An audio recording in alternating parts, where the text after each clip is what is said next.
শিক্ষার্থী বন্ধুরা, আমরা ইতিমধ্যেই টেক ইয়ার রেজিস্ট্রেশন নামে ফর্ম তৈরি করেছি এবং ডাটাবেজ টেবিল ফিল্ড অন্তর্ভুক্ত করেছি। এ পর্যায়ে আপনাদেরকে বুঝিয়ে দিচ্ছি respro.php নামে যে ফাইলটি ইতিমধ্যেই সেভ করা হয়েছে। এখানে অনেক কোডিং ব্যবহার করা হয়েছে, সে কারণে ফাইলটি শুরুতে তৈরি করে টেস্ট করে দেখে নিয়েছি সঠিক আছে কিনা। registration.php তে একটি বিষয় অবশ্যই করে নিতে হবে, কোডে গিয়ে ফর্ম অ্যাকশন, এখানে ফাইলের নাম জুড়ে দিতে হবে যে ফাইলটি প্রসেস করবে। আমরা যেহেতু respro.php নামে ফাইল সেভ করে নিয়েছি, registration.php তে ফর্ম অ্যাকশন হিসেবে respro.php ফাইলের নাম জুড়ে দিয়েছি। আমরা এখন জানব respro.php তে কী ধরনের কোডিংগুলো ব্যবহার করা হয়েছে। পূর্বেও আমরা বহুবার দেখেছি কোনো ফিল্ড থেকে ডাটা প্রসেস ফাইলে নিয়ে আসার জন্য ভ্যারিয়েবল ব্যবহার করা হয়ে থাকে। এখানেও সেম জিনিস করা হয়েছে। শুরুতে ভ্যারিয়েবল নেম, প্রথম যে ফিল্ড আছে নেইমের ঘর, তার জন্য variable name equal to variable underscore post, third ব্র্যাকেটের শুরু, সিঙ্গেল ইনভার্টেড কমার শুরু, এরপরে নেম, সবশেষে সেমিকোলন। একইভাবে ইমেইলের জন্য ব্যবহার করা হয়েছে variable email, variable underscore post, যেহেতু পোস্ট মেথডের মাধ্যমে আসছে, এরপরে হচ্ছে ইমেইল। আবারও স্মরণ করিয়ে দিচ্ছি, থার্ড ব্র্যাকেটের শুরু, সিঙ্গেল ইনভার্টেড কমার শুরু, এরপরে যে বানানটি আসবে, যে লেখাটি আসবে, সেটি হতে হবে অবশ্যই ফিল্ডের নাম, যেটি আমরা নিচের দিকে দেখতে পাব, কিংবা কোডে গেলে ফিল্ড নেম হিসেবে, ইনপুট নেম হিসেবে যে নামটি দেখতে পাব। পরবর্তীতে আছে ভ্যারিয়েবল পাসওয়ার্ড, এটি হচ্ছে ভ্যারিয়েবল আন্ডারস্কোর পোস্ট পাসওয়ার্ড। এরপরে আছে ভ্যারিয়েবল জেন্ডার, আমরা এখানে জেন্ডার হিসেবে দুটি অন্তর্ভুক্ত রেখেছি এবং এগুলো রেডিও বাটনের মাধ্যমে করা হয়েছে। দুটি নাম একই ব্যবহার করা হবে।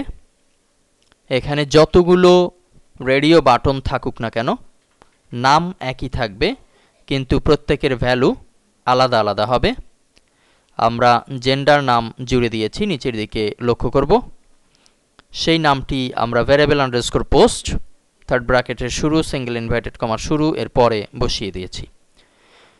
পরবর্তীতে আছে job status, variable underscore post, ফিল্ডের নাম জব স্ট্যাটাস, সবশেষে ভ্যারিয়েবল অ্যাগ্রি। এটি হচ্ছে আমরা যে চেক বক্স ব্যবহার করেছি, সেই চেক বক্সের নাম। আমরা এখানে অ্যাগ্রি লিখে দিয়েছি, ভ্যালু হিসেবে অ্যাগ্রি করে দিয়েছি। এখানে শুধুমাত্র আমরা চেক বক্সকে ব্যবহার করব যাচাই করার জন্য, চেক করার জন্য এখানে ক্লিক করা হয়েছে কিনা। মূলত এর কোনো কিছুই ডাটাবেজে অন্তর্ভুক্ত হবে না, কিংবা প্রয়োজন হবে না এখান থেকে কোনো তথ্য নেয়ার। তবে অবশ্যই যেন চেক বক্সে ক্লিক করে, সে কারণে আমরা একটি ইফ কন্ডিশন ব্যবহার করেছি, ধারাবাহিকভাবে দেখতে পাব। কন্ডিশনকে সাকসেসফুলি প্রয়োগ করার জন্য আমরা ব্যবহার করেছি ভ্যারিয়েবল স্ট্যাটাস ওকে এবং ভ্যারিয়েবল এমএসজি অর্থাৎ মেসেজ, এটি ব্ল্যাঙ্ক অবস্থায় আছে। এ ধরনের লেসন আমরা পূর্বেও প্রজেক্টের মাঝে দেখেছি। এখন আমরা কন্ডিশন শুরু করব। ইফ, যদি এমটি পাওয়া যায়, ভ্যারিয়েবল নেম, উপরে যে ভ্যারিয়েবল ঘোষণা করা হয়েছে, যদি নামের ঘর খালি পাওয়া যায়, তাহলে মেসেজ দিবে ডট ইকুয়ালের মাধ্যমে বোঝানো হয়েছে, প্লিজ এন্টার ইয়োর নেম, এবং স্ট্যাটাস হবে নট ওকে। একইভাবে যদি str নট যদি সেখানে না থাকে ভ্যারিয়েবল ইমেইলের ঘরে @ অথবা যদি না থাকে ডট, তাহলে your email address is not correct এটি প্রদর্শন করবে। স্ট্যাটাস হয়ে যাবে নট ওকে। যতক্ষণ না স্ট্যাটাস ওকে হবে ততক্ষণ এই স্ক্রিপ্ট কাজ করবে না। পরবর্তীতে দেখতে পাচ্ছি আবারও এমটি কমান্ড ব্যবহার করা হয়েছে পাসওয়ার্ডের বেলায়। মেসেজ প্রদর্শিত হবে প্লিজ এন্টার ইয়োর পাসওয়ার্ড। এরপরে এমটি যদি থাকে জেন্ডারের কোনোটি যদি বেছে নেওয়া না হয় তাহলে বলা হবে please enter your gender, status হবে নট ওকে। শেষের দিকে ইফ এমটি যদি থাকে জব স্ট্যাটাস যদি এমটি থাকে তাহলে ব্যবহার করা হবে প্লিজ সিলেক্ট জব স্ট্যাটাস। এটি আমরা মুছে দিতে পারি, এটির কোনো প্রয়োজন পড়বে না আমাদের স্ক্রিপ্টে। এর কারণ হচ্ছে আমরা এখানে ব্যবহার করেছি মেনু, অর্থাৎ 3টি অপশন ব্যবহার করেছি, 3টির কোনোটি না কোনোটি এখানে থাকবে, একেবারেই ব্ল্যাঙ্ক থাকবে না। সে কারণে এই স্ক্রিপ্ট দেয়া না দেয়া সমান কথা ছিল। যাই হোক, আমরা পরবর্তীতে ব্যবহার করেছি if empty agree, variable agree, অর্থাৎ অ্যাগ্রিমেন্টের চেক বক্সে যদি ক্লিক না করে তাহলে কি করবে, please select check box for agreement এটি প্রদর্শিত হবে, স্ট্যাটাস হবে নট ওকে। এটি একটি গুরুত্বপূর্ণ বিষয়, যেহেতু এর সাথে ডাটাবেজের কোনো সম্পর্ক নেই, কিন্তু তারপরেও রেজিস্ট্রেশন করতে হলে অবশ্যই আপনাকে এখানে ক্লিক করতে হবে। এরপরে ইফ ভিন্ন ধরনের কন্ডিশন শুরু হলো। যদি স্ট্যাটাস ওকে পাওয়া যায় ইকুয়াল টু ওকে, পূর্বে আমরা ইকুয়াল ওকে দেখেছিলাম। যদি স্ট্যাটাস ওকে পাওয়া যায় তাহলে এখান থেকে শুরু করে সেকেন্ড ব্র্যাকেট শুরু করে এই পর্যন্ত, অর্থাৎ এলসের আগ পর্যন্ত কাজগুলো করে নেবে। কি কাজ করবে? শুরুতে কানেকশন তৈরি করবে। মাইএসকিউএল কানেক্ট, যেহেতু আমরা লোকাল হোস্টে আছি, local host, user name root এবং পাসওয়ার্ড ব্ল্যাঙ্ক অবস্থায় থাকবে। এর মাঝে একটি ইফ কন্ডিশন ব্যবহার করা হয়েছে, যদি কানেকশন না হয় ডাই কমান্ড দিবে, অর্থাৎ কি কারণে কানেকশন হচ্ছে না সে ধরনের একটি অ্যালার্ট দিবে। পরবর্তীতে MySQL_select_db ডাটাবেস সিলেক্ট করবে। আপনাদের স্মরণ আছে আমরা টেকরেজ নামে ডাটাবেস তৈরি করে নিয়েছি।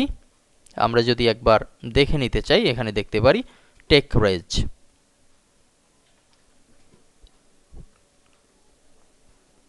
এ পর্যায়ে MySQL কোয়েরি করবে।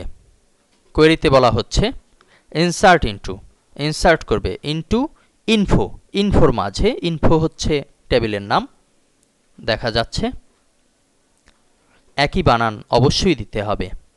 নেম ফার্স্ট ব্র্যাকেট এবং প্রত্যেক ফিল্ডের জন্য একটি ইনভাইটেড কমা ব্যবহার করা হয়েছে। এখানে যে ইনভাইটেড কমা ব্যবহার করা হয়েছে সেটি অনেকটাই আনকমন। আমরা এটি খুঁজে পাবো আমাদের কিবোর্ডে ট্যাবের উপরে যে অপশনটি আছে এবং কিবোর্ডে 1 আছে তার পাশে যে অপশনটি আছে একটি বাটন, এখানে ক্লিক করলে আমরা এই ধরনের ইনভাইটেড কমা তৈরি করে নিতে পারবো এবং প্রত্যেকটি ফিল্ডকে কিন্তু কমার মাধ্যমে আলাদা করা হয়েছে। এখানে শুরুতে আছে নেম, ইমেইল, পাসওয়ার্ড, জেন্ডার এবং জব স্ট্যাটাস। যে নামগুলো আমরা এখানে ফিল্ড হিসেবে দেখতে পাচ্ছি name, email, password, gender, job status. অবশ্যই স্মরণ রাখতে হবে একই বানান স্ক্রিপ্টে ব্যবহার করতে হবে। এই হচ্ছে ফিল্ডের নাম।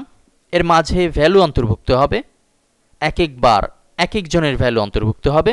সে কারণে আমরা পূর্বেই ভ্যারিয়েবল করে নিয়েছি, যেহেতু ফিল্ডের মাধ্যমে তথ্যগুলো ভিন্ন ভিন্নভাবে আসবে এবং এই সকল ভ্যারিয়েবলে পৌঁছবে।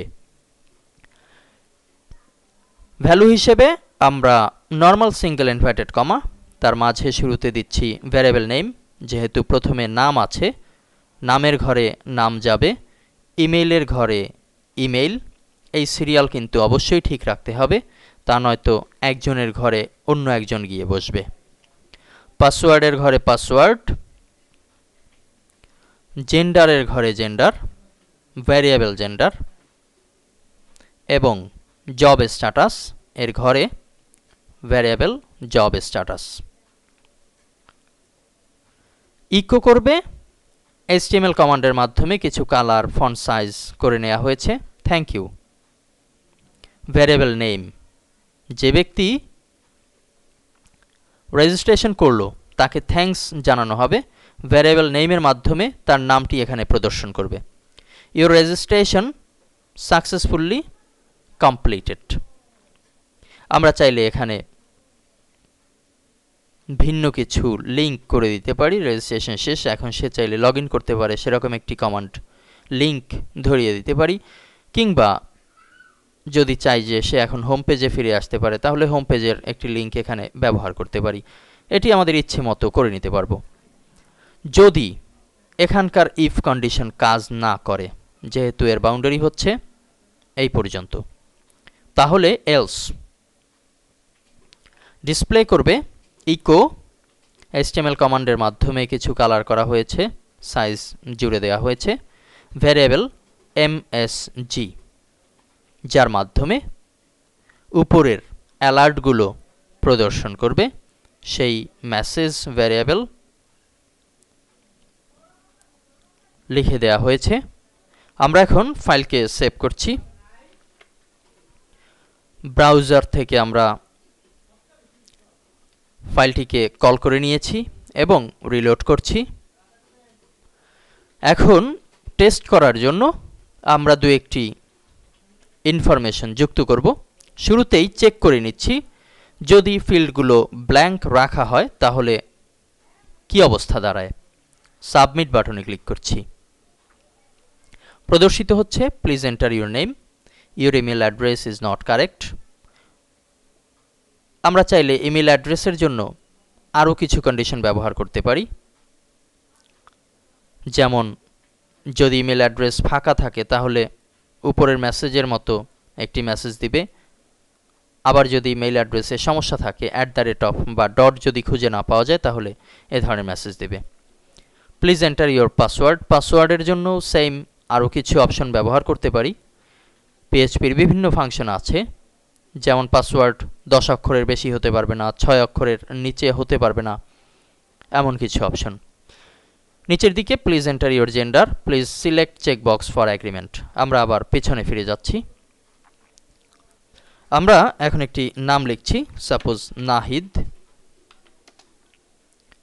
আমরা যদি এখন সাবমিট করি তাহলে দেখতে পাচ্ছি প্লিজ এন্টার ইউর নেম, সেই অ্যালার্ট কিন্তু এখন আর নেই। তার পরবর্তী অন্যান্য যে অ্যালার্টগুলো আছে সেগুলো প্রদর্শিত হচ্ছে। আবারও ব্যাকে ফিরে যাচ্ছি। ইমেইলে যদি আমরা ফিল্ডটি পূর্ণ করি nahid@gmail.com, সাবমিট করছি। এখন কিন্তু ইমেল অ্যাড্রেসের ব্যাপারে কিছুই নেই। ব্যাকে ফিরে যাচ্ছি। মেইল অ্যাড্রেসে যদি একটু ভুল থাকতো, একটি ডট যদি কম দেয়া হতো, তাহলেও এটি কিন্তু সমস্যা করত। আমরা সাবমিট বাটনে ক্লিক করছি। Your email address is not correct. অতএব বুঝতেই পারছি এখানে যে কোনো প্রকার ভুল যদি আমরা করি তাহলে সেটি ধরিয়ে দেওয়ার মতো অবস্থা আমাদের এই ফর্মের তৈরি হয়েছে। আমরা এখন একটি পাসওয়ার্ড ব্যবহার করছি 123789। জেন্ডার মেল, স্টুডেন্ট স্ট্যাটাস এটিও থাকতে পারে, কিংবা যদি চেঞ্জ দিতে চাই আপাতত স্ট্যাটাস রেখে দিচ্ছি student. I agree with your terms and condition. আমরা যদি এ পর্যায়ে থেকেও টার্মস কন্ডিশনের সাথে একমত না হয়ে সাবমিট করি তাহলেও কিন্তু দেখতে পাচ্ছি please select check box for agreement, alert প্রদর্শন করছে। অতএব টার্মস অ্যান্ড কন্ডিশনের সাথে একমত আমাকে হতেই হবে, নয়তো রেজিস্ট্রেশন করতে পারবো না। পাসওয়ার্ডের ফিল্ড আরেকবার দিয়ে দিতে হবে।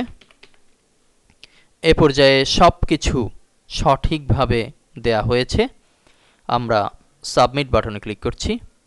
প্রদর্শিত হচ্ছে থ্যাংক ইউ নাহিদ, যে নামে করা হয়েছিল তাকে থ্যাঙ্কস জানানো হয়েছে।